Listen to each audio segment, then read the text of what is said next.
munculnya dualisme Ketua Umum Partai Persatuan Pembangunan alias dualisme Ketua Umum P3.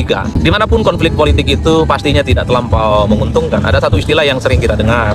Dalam konflik politik, dalam perang politik, biasanya yang menang itu jadi arang, yang kalah itu jadi abu. Jadi dalam konteks ini, secara politik memang tidak menguntungkan bagi P3. Di tengah P3 yang membutuhkan kerjasama, di tengah P3 itu yang membutuhkan soliditas dan bahu-membahu begitu banyak kepentingan dan semua kekuatan politik untuk menyatukan. Bismillahirrahmanirrahim. Assalamualaikum warahmatullahi wabarakatuh. Saya kira salah satu isu politik yang menarik untuk kita bicarakan hari ini adalah munculnya dualisme Ketua Umum Partai Persatuan Pembangunan alias dualisme Ketua Umum P3. Jadi seperti yang kita tahu, sejak kemarin P3 itu menggelar muktamar mereka yang ke-10 di Ancol. Sejak pembukaan muktamar, berbagai kubu, berbagai kelompok sudah terjadi ketegangan-ketegangan dan bahkan sempat terjadi kekisruhan. Inilah yang saya kira menjadi salah satu isu politik yang cukup menarik. Hari ini kita semua mendengarkan betapa ada dua ketua umum partai P3 yang mengklaim sebagai ketua umum yang sama-sama merasa sah untuk disebut sebagai ketua umum P3 untuk periode-periode di masa yang akan datang. Kubu pertama adalah kubunya Pak Mardiono mengklaim didapuk sebagai ketua umum partai atas dasar aklamasi. Tidak lama setelah itu juga muncul kubu Agus Suparmanto yang juga mengklaim sebagai ketua umum Partai Persatuan Pembangunan didukung oleh mayoritas para muktamirin yang hadir dalam muktamar itu. Lalu apa yang kemudian layak untuk kita bicarakan dalam konteks ini? Pertama, masyarakat secara umum, publik secara umum tentu tidak tahu persis ya, tidak tahu pasti kira-kira di antara kedua ketua umum partai ini yang mengklaim sebagai ketua umum partai P3 itu siapa yang dianggap paling legitimate, dianggap paling sah dan dianggap paling layak untuk disebut sebagai ketua umum partai. Karena tentu saja publik secara umum kan tidak tahu bagaimana mekanisme pemilihan ADART termasuk aturan-aturan dalam memilih ketua umum Partai Persatuan Pembangunan. Tapi satu hal yang pasti bahwa realitas politik hari ini bahwa Partai Persatuan Pembangunan itu memiliki dua ketua umum partai. Pertama adalah Mardiono, yang kedua adalah Agus Suparmanto. Itu yang saya sebut sebagai satu politik dan isunya sudah mendapatkan respon dari berbagai kalangan.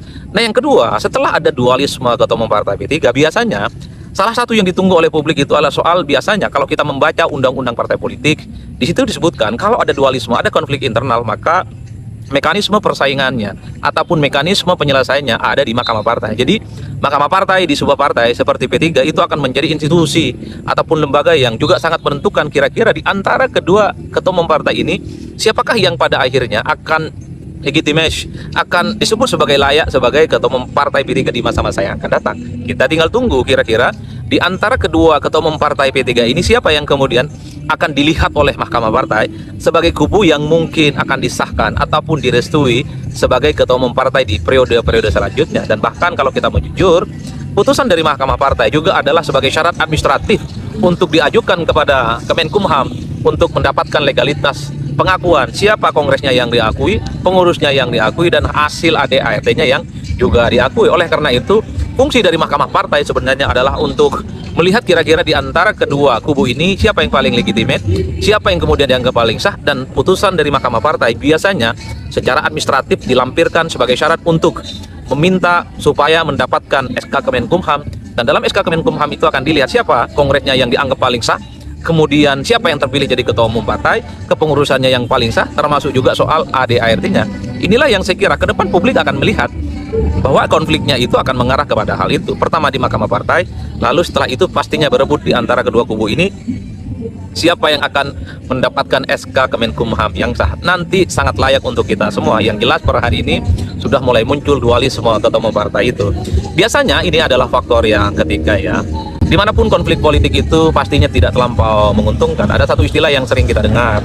Dalam konflik politik, dalam perang politik, biasanya yang menang itu jadi arang, yang kalah itu jadi abu. Jadi dalam konteks ini, secara politik memang tidak menguntungkan bagi P3. Di tengah P3 yang membutuhkan kerjasama, di tengah P3 itu yang membutuhkan soliditas dan bahu-membahu begitu banyak kepentingan dan semua kekuatan politik untuk menyatukan, terutama untuk menghadapi bagaimana P3 lolos di pemilu 2029. Tapi pada realitas politiknya, dalam muktamar mereka yang ke-10, ternyata muncul kedua ataupun muncul dua ketua umum partai yang per hari ini adalah sebagai tanda-tanda adanya konflik internal di partai berdasarkan Islam ini.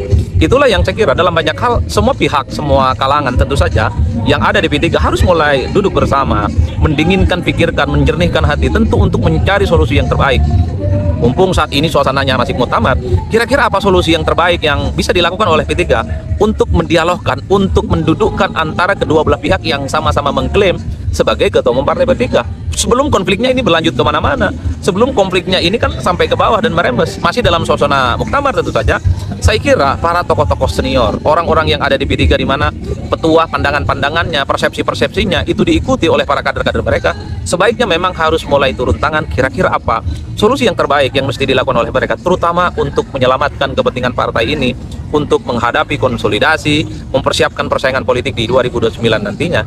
Itulah yang saya kira memang dalam konflik politik tak ada satupun yang bisa diuntungkan dalam hal ini. Apalagi kita tahu bahwa sebenarnya muktamar kali ini bagi P3 mestinya harus jadi ajang untuk melakukan kerjasama, konsolidasi, dan merekatkan berbagai kepentingan-kepentingan kelompok yang ada di dalamnya. Tujuannya adalah satu, P3 harus lolos di parlemen untuk 2029. Itu faktor yang ketiga. Nah, yang keempat yang bagi saya adalah cukup menarik itu adalah soal bagaimana semua kader-kader P3, pengurus-pengurus P3, termasuk senior yang ada di P3 itu sudah mulai harus berpikir bahwa sebenarnya salah satu kunci untuk meluluskan P3 nanti di 2029 adalah kerjasama, persatuan. Hanya itu kuncinya. Tanpa itu tentu rumit bagi P3 untuk menghadapi persaingan di masa-masa yang akan datang. Karena kalau konflik politiknya ini dilanjutkan, kalau dualismenya ini terus berlanjut, saya kira ini akan menguras energi P3 yang cukup banyak. Kita tahu ketika terjadi konflik politik di internal P3 beberapa waktu yang lalu, ketika ada konflik politik antara kubu Romah Hurmuzi atau Gus Romi dengan Jan Farid, itu memakan waktu kurang lebih sekitar 2,5 tahun, bahkan hingga 3 tahun. Jadi persiapan konsolidasi, persatuan, kemudian konsolidasi internal tentu sangat terganggu. Bahkan ketika terjadi konflik politik saat itu antara Gus Romi dengan Jan Farid, jadi agak sedikit terganggu misalnya ketika menghadapi pilkada. Dan bahkan seperti yang diketahui oleh publik, ada tanda tangan soal siapa yang akan maju sebagai calon pilkada itu kan ditandatangani oleh dua kubu. Yang kita tahu adalah kalau dualisme ini terus berlanjut antara kubu Mardiono dengan Agus Suparmanto, tentu energi yang akan dikuras oleh kader-kader P3 terutama yang ada di dua kubu ini bukan perkara gampang, dan bahkan energinya hanya akan tersedot bagaimana untuk memenangkan pertarungan ini. Sebisa mungkin memang harus segera duduk bersama cari solusi kira-kira apa langkah terbaik yang mesti dilakukan, terutama untuk menyelamatkan konsolidasi persatuan partai ini, persiapan menuju di 2029. Itulah yang saya sebut, kalau ini konfliknya berlanjut, kita bisa bayangkan P3 di tahun-tahun yang akan datang itu fokus bagaimana internal mereka yang sedang terbelah itu, yaitu Mardiono dengan kubunya Pak Agus Suparmanto. Seperti yang kita tahu, kalau konfliknya ini misalnya lanjut nih di mahkamah, bukan di mahkamah partai, tapi misalnya soal SK Kemenkumham, sebut saja misalnya nanti SK Kemenkumham itu menyebut sebagai salah satu kelompok ataupun salah satu pihak, salah satu kubu dianggap sebagai kubu yang paling sah dan legitimate ditetapkan sebagai ketua umum partai. Tapi yang kalah ini tidak akan tinggal diam. Dia pasti akan menggugat ini ke Petun ya. Dia akan menggugat ini ke PT UN. Kalaupun toh nanti di PT UN kalah, juga akan berlanjut di banding. Bandingnya pun juga di pengadilan. Setelah ada banding di pengadilan, nanti juga akan berlanjut di Mahkamah Agung. Setelah ada juga proses di Mahkamah Agung, juga akan lanjut di kasasi. Jadi Halo teman-teman, berjumpa bersama saya di Politik Dangi. Teman-teman, kalau kita melihat media sosial ya sangat luar biasa ya, kita melihat bagaimana ricuhnya muktamar ke-10 Partai P3 ya. Partai Persatuan Pembangunan ya, yang bergambarkan Ka'bah ini teman-teman, yang berwarna hijau ya. P3 ini adalah partai yang sudah sangat tua juga ya, lahir tahun 73 dan kemarin di Pilpres mendukung Ganjar dan Mahfud MD ya. Kemudian mereka itu tidak lolos ke Senayan. Dalam sejarah baru kali ini partai P3 itu tidak lolos ke Senayan. Kemudian di Muktamar ke-10 kemarin bagaimana kader internalnya, para teman-teman yang ada di P3 ini akhirnya teman-teman ricuh pada saat pemilihan ketua umum. Nah, ketua umum ini teman-teman ya, kronologinya adalah Mardiono. Nah, Mardiono adalah orang internalnya P3, PLT ketua umumnya P3 teman-teman. Kemudian Agus Suparmanto ini adalah orang luar yang mencalonkan diri sebagai ketua umum juga di P3 ini.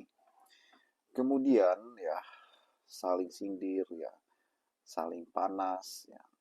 akhirnya terjadilah kericuhan, terjadilah baku hantam yang luar biasa. Kalau kita lihat di media sosial itu sangat jelas ya baku hantamnya, dan inilah yang membuat kita itu miris melihat eh, partai politik saat ini ya berebut kekuasaan ya, bukan kaderisasi. Dan kalau kita melihat bagaimana P3 ini teman-teman, kata Mardiono ya, itu harusnya dari kader dulu ya, menjadi kader ya.